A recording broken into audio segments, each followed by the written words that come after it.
শঙ্কুর আয়তনের ফর্মুলা 1/3 পাই আর square H.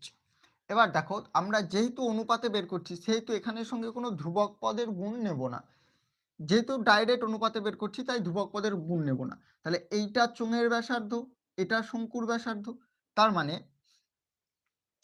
এই আর এর মান কত, একজনের ক্ষেত্রে 3, একজনের ক্ষেত্রে 4, তাহলে আগে আর বসাই, পাই 3 স্কোয়ার ইন্টু এইচ এর মান এখন নিচ্ছি না, 1/3 পাই এটা 4 স্কোয়ার ইন্টু, এবার এর এইচ কত, চোঙের এইচ 2 আর শঙ্কুর এইচ 3, চোঙের এইচ 2 আর শঙ্কুর এইচ 3 হয়েছে।